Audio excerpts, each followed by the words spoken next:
The Lorax by Dr. Seuss, read by Mr. Glismann, our superintendent.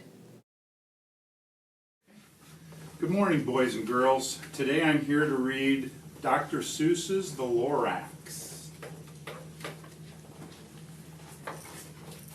At the far end of town where the grickle grass grows and the wind smells slow and sour when it blows, and no birds ever sing excepting old crows, is the street of the lifted Lorax.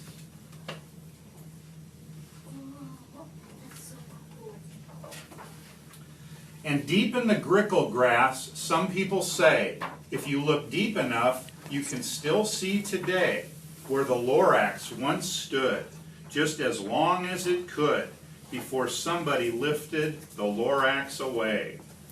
What was the Lorax, and why was it there? And why was it lifted and taken somewhere?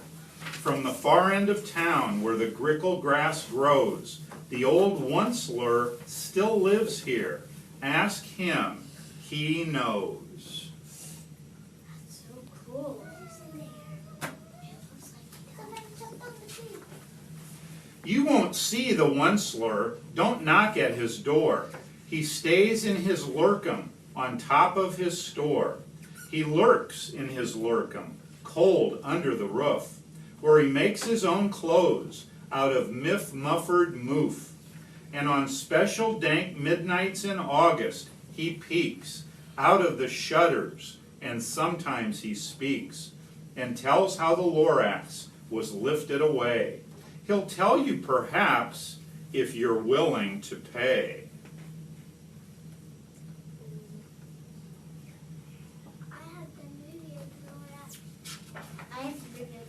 On the end of a rope, he lets down a tin pail, and you have to toss in 15 cents and a nail, and the shell of a great-great-great-grandfather snail. That's so cool. I don't like sails. I know how you. They're too icky. Then he pulls up the pail, makes a most careful count, to see if you've paid him the proper amount. Then he hides what you paid him away in his snub, his secret strange hole in his grovulous glove. Then he grunts, I will call you by whisper ma phone, for the secrets I tell are for your ears alone.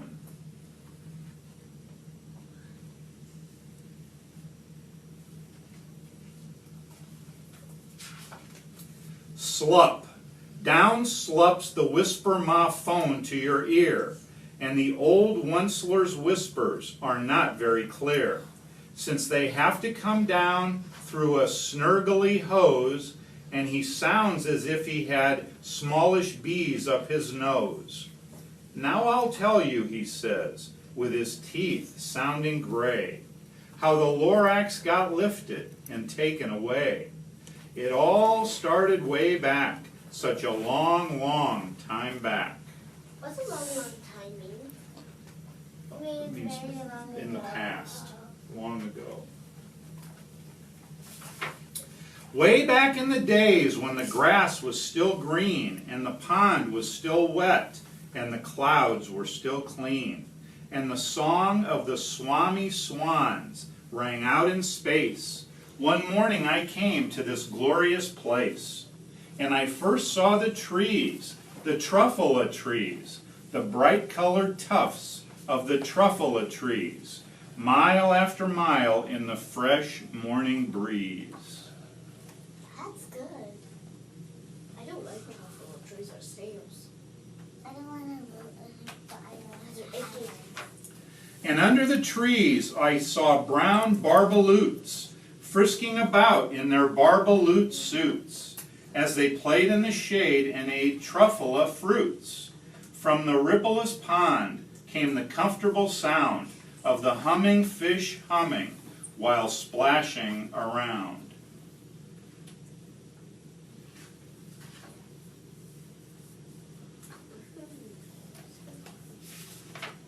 But those trees, those truffula trees, All my life I'd been searching for trees such as those. The touch of their tufts was much softer than silk, and they had the sweet smell of fresh butterfly milk.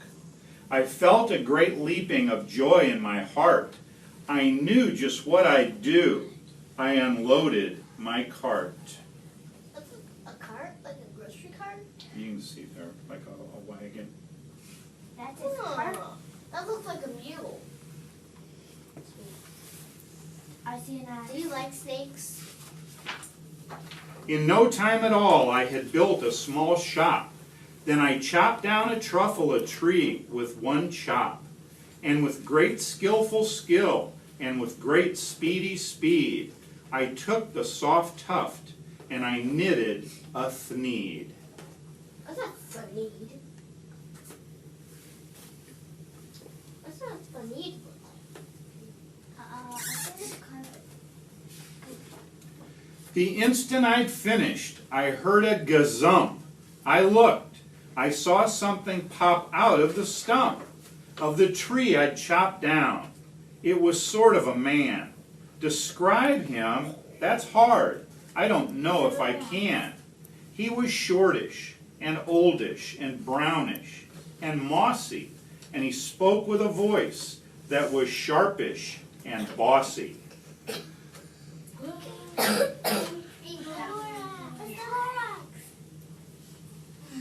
feel tired right now. Mister, he said with a sawdusty sneeze, I am the Lorax. I speak for the trees. I speak for the trees have no tongues. And I'm asking you, sir, at the top of my lungs. He was very upset as he shouted and puffed. What's that thing you've made out of my truffle a tuft? It's a carpet. No, it's a shirt. It's a sea serpent. What is it? It's a sea serpent. Look, Lorax, I said, there's no cause for alarm. I chopped just one tree. I am doing no harm. I am being quite useful. This thing is a thneed. A thneed's a fine something that all people need. It's a shirt, it's a sock, it's a glove, it's a hat, but it has other uses. Yes, far beyond that. You can use it for carpets, for pillows, for sheets, or curtains or covers for bicycle seats. The Lorax said, Sir, you are crazy with greed. There is no one on earth who would buy that fool thneed. Ooh, he sure looks pinky. I think it's for girls, you know that. Green is for boys. But the very next minute, I proved he was wrong. For just at that minute, a chap came along, and he thought that the thneed I had knitted was great. He happily bought it for $3.98. I laughed at the Lorax. You poor stupid guy. You never can tell what some people will buy. That's not nice. Hey, it's the Lorax. That is not nice. Because that is not a nice word to say about Lorax. I repeat, cried the Lorax, I speak for the trees. I'm busy, I told him. Shut up, if you please. I rushed across the room, and in no time at all, built a radio phone. I put in a quick call.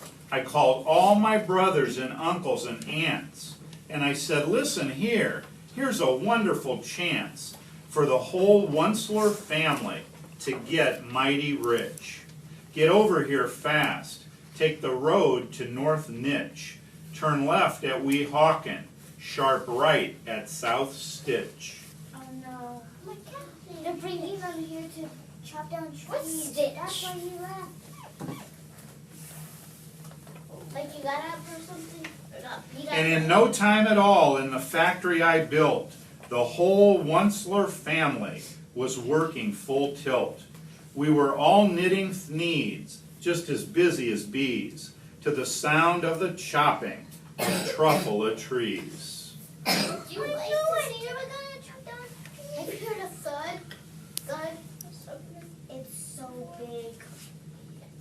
never saw that.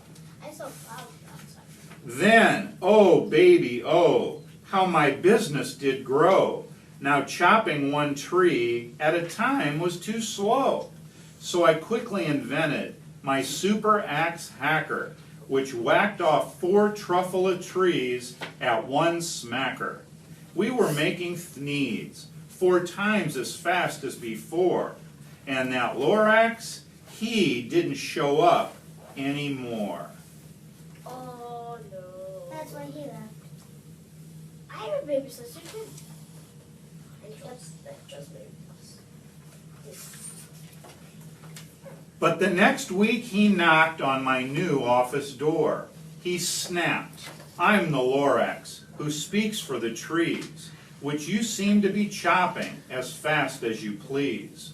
But I'm also in charge of the brown barbaloots, who played in the shade in their barbaloot suits, and happily lived, eating truffula fruits. Now, thanks to your hacking my trees to the ground, there's not enough truffula fruit to go round.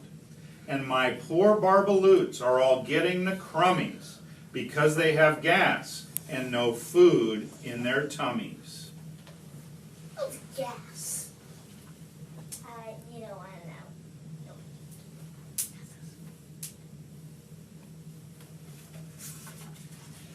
They loved living here, but I can't let them stay. They'll have to find food, and I hope that they may. "Good luck, boys," he cried, and he sent them away. I, the Onceler, felt sad as I watched them all go. But business is business, and business must grow, regardless of crummies in tummies, you know.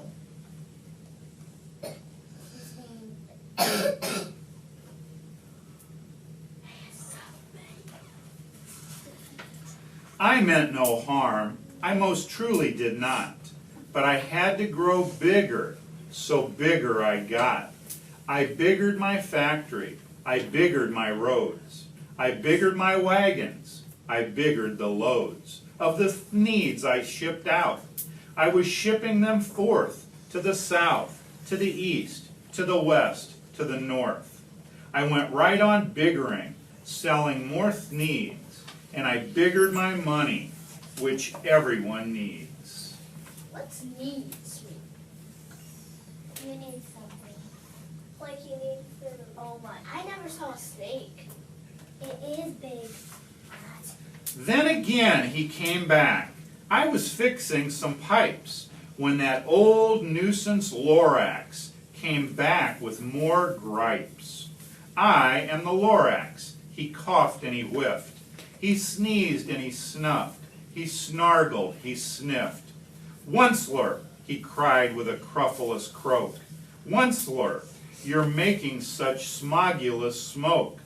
My poor swomy swans, why they can't sing a note. No one can sing who has smog in his throat." Fog. Again? There's a again. He's just so. There's a again. Just stone me. "And so," said the Lorax, "please pardon my cough. They cannot live here, so I'm sending them off. Where will they go? I don't hopefully know. They may have to fly for a month or a year to escape from the smog you've smogged up around here." There's all kinds of flying. The yellow and orange. Yeah, like the Lorax. Yeah. She's yellow too. What's a Lorax? "What's more," snapped the Lorax, his dander was up, "let me say a few words about Gluppity-Glup. Your machinery chugs on, day and night without stop, making Gluppity-Glup, also Schloppity-Schlop. Hey. And what do you do with this leftover goo? I'll show you, you dirty old Onceler man, you." What? Yeah, let's give me that. He's doing this. And like that. Shouldn't pull his finger off. I'm trying to pull off the finger. "You're glumping the pond where the humming fish hummed. No more can they hum, for their gills are all gummed. So I'm sending them off. Oh, their future is dreary. They'll walk on their fins and get woefully weary, in search of some water that isn't so smeary. Milwaukee, oh no. That's bad for tissues. And then I got mad. I got terribly mad. I yelled at the Lorax. Now listen here, Dad. All you do is yap, yap, and say, bad, bad, bad, bad. Well, I have my rights, sir, and I'm telling you, I intend to go on doing just what I do. And for your information, you Lorax, I'm figuring on biggering and biggering and biggering and biggering, turning more truffula trees into needs, which everyone needs. Everybody doesn't need a thing. What's a things? And at that very moment, we heard a loud whack. From outside in the fields came a sickening smack of an axe on a tree. Then we heard the tree fall, the very last truffula tree of them all. Oh no, the place is going He tried to stick his tongue out. The place is going to go dark. No more trees, no more thneeds, no more work to be done. So in no time, my uncles and aunts, everyone, all waved me goodbye. They jumped into my cars and drove away under the smoke-smuggered stars. Now all that was left, 'neath the bad-smelling sky, was my big empty factory, the Lorax and I. Yeah. Why do they think he's bad? Why do they all have green hands? The Lorax said nothing, just gave me a glance, just gave me a very sad, sad backward glance, as he lifted himself by the seat of his pants.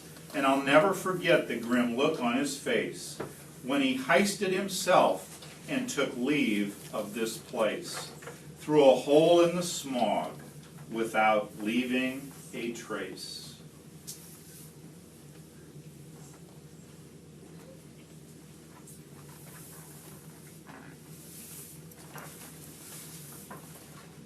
And all that the Lorax left here in this mess was a small pile of rocks with the one word, unless.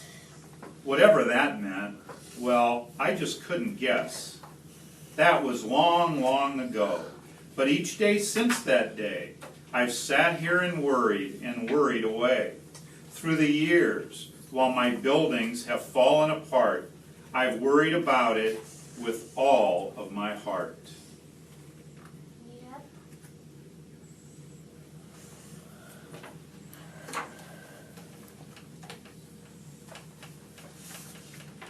But now, says the one slur, now that you're here, the word of the Lorax seems perfectly clear. Unless someone like you cares a whole awful lot, nothing is going to get better. It's not. What? He needs to care.